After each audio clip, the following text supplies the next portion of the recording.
ಶುಭೋದಯ, ನಮಸ್ಕಾರ. Welcome to Yoyo Kannada. ಬನ್ನೀಗ ನೋಡೋಣ ಈ ದಿನದ ಟಾಪ್ 5 ಬ್ರೇಕಿಂಗ್ ನ್ಯೂಸ್.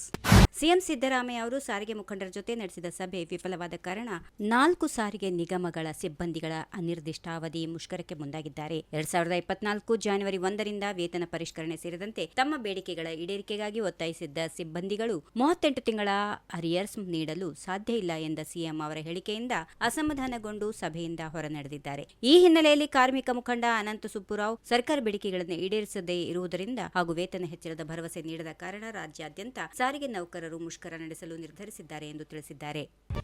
ಮೈಸೂರಿನ ಇತಿಹಾಸದ ಬಗ್ಗೆ ತಿಳಿದಿರುವ ಸಚಿವ ಡಾಕ್ಟರ್ ಎಚ್ ಸಿ ಮಹದೇವಪ್ಪನವರು ಕನ್ನಂಬಾಡಿ ಕಟ್ಟೆಗೆ ಟಿಪ್ಪು ಸುಲ್ತಾನ್ ಅಡಿಗಲ್ಲು ಹಾಕಿದ್ದಾರೆ ಎಂದು ಹೇಳುವುದು ಅಕ್ಷಮ್ಯ ತಪ್ಪು ಎಂದು ಬಿಜೆಪಿ ರಾಜ್ಯಾಧ್ಯಕ್ಷ ಬಿವೈ ವಿಜಯೇಂದ್ರ ಖಂಡಿಸಿದ್ದಾರೆ. ಕಾಂಗ್ರೆಸ್ ನಾಯಕರು ಇದರಲ್ಲಿ ಮುಖ್ಯಮಂತ್ರಿ ಸಿದ್ದರಾಮಯ್ಯ ಮತ್ತು ಸಚಿವ ಮಹದೇವಪ್ಪ ಸೇರಿದಂತೆ ಮೈಸೂರಿನ ಮಹಾರಾಜರಿಗೆ ಅವಮಾನ ಮಾಡುವುದರಲ್ಲಿ ಸಂತೋಷ ಪಡುತ್ತಾರೆ ಎಂದು ಅವರು ಕಿಡಿಕಾರಿದ್ದಾರೆ. ಕೃಷ್ಣರಾಜಸಾಗರ ಅಣೆಕಟ್ಟಿನ ನಿರ್ಮಾಣಕ್ಕೆ ಮಹಾರಾಜರ ತಾಯಿಯವರು ಚಿನ್ನಾಭರಣ ಮಾರಾಟ ಮಾಡಿ ಸಹಾಯ ಮಾಡಿದ್ದರು ಎಂಬ ಐತಿಹಾಸಿಕ ಸತ್ಯವನ್ನ ಕಾಂಗ್ರೆಸ್ ಜನರಿಂದ ಮರೆಮಾಚುತ್ತಿದ್ದು ಮುಸಲ್ಮಾನರ ಓಲೈಕೆಗಾಗಿ ಇತಿಹಾಸವನ್ನು ತಿರುಚುವ ಕೆಲಸ ನಡೆಯುತ್ತಿದೆ ಎಂದು ವಿಜಯೇಂದ್ರ ಆರೋಪಿಸಿದ್ದಾರೆ.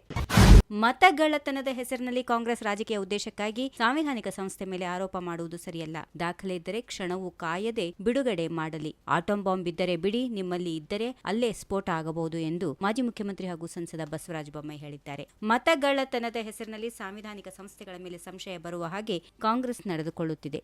ಮೊದಲು ಇವಿಎಂ ಮೇಲೆ, ಈಗ ಚುನಾವಣಾ ಆಯೋಗದ ಮೇಲೆ ಅನುಮಾನ ವ್ಯಕ್ತಪಡಿಸುತ್ತಿದ್ದಾರೆ. ಇವಿಎಂ ಹ್ಯಾಕ್ ಗೊಂದಲ ನಿವಾರಣೆಗೆ ಪ್ರಾತ್ಯಕ್ಷಿಕೆಗೆ ಕರೆದಾಗ ಕಾಂಗ್ರೆಸ್ನವರು ಬಂದಿಲ್ಲ. ರಾಜ್ಯ ಸರ್ಕಾರದ ಅಧಿಕಾರಿಗಳೇ ರಾಜ್ಯದಲ್ಲಿ ಚುನಾವಣೆ ಮುಖ್ಯಸ್ಥರು. ರಾಜಕೀಯ ಪಕ್ಷಗಳಿಗೂ ಬೂತ್ಗಳಲ್ಲಿ ವ್ಯಕ್ತಿ ನೇಮಕಕ್ಕೆ ಅವಕಾಶ ಇದೆ. ಇದರಲ್ಲಿ ಚುನಾವಣಾ ಆಯೋಗ ಭಾಗಿಯಾಗಿದೆ ಅನ್ನುವುದು ಸರಿಯಲ್ಲ.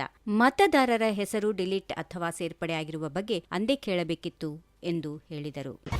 Surgical strike, Rafale, operation Sindoor ಮುಂತಾದ ವಿಚಾರಗಳಲ್ಲಿ ಆರೋಪಗಳನ್ನ ಮಾಡಿ ರಾಹುಲ್ ಗಾಂಧಿ ಕೋಲು ಕೊಟ್ಟು ಹೊಡೆಸಿಕೊಳ್ಳುತ್ತಿದ್ದಾರೆಂದು ಮಾಜಿ ಸಚಿವ ಶ್ರೀರಾಮುಲು ಟೀಕಿಸಿದ್ದಾರೆ. ರಾಹುಲ್ ಗಾಂಧಿ ಎಲ್ಲಾ ವಿಷಯಗಳಲ್ಲೂ ಬಿಜೆಪಿ ವಿರುದ್ಧ ಆರೋಪಗಳನ್ನ ಮಾಡುವ ಮೂಲಕ ಕೋಲಿನಿಂದ ಹೊಡೆಸಿಕೊಳ್ಳುವ ಕೆಲಸ ಮಾಡುತ್ತಿದ್ದಾರೆ. ಇಲ್ಲಿಯವರೆಗೂ ಎಲ್ಲದರಲ್ಲೂ ಅವರು ಆರೋಪ ಮಾಡುತ್ತಾ ಬಂದಿದ್ದಾರೆ ಎಂದರು. ಬೆಂಗಳೂರಿನಲ್ಲಿ ಮತಗಳ್ಳತನದ ಆರೋಪ ಮಾಡಿದ್ದು ಕೋರ್ಟ್ ಛೀಮಾರಿ ಹಾಕಿದೆ.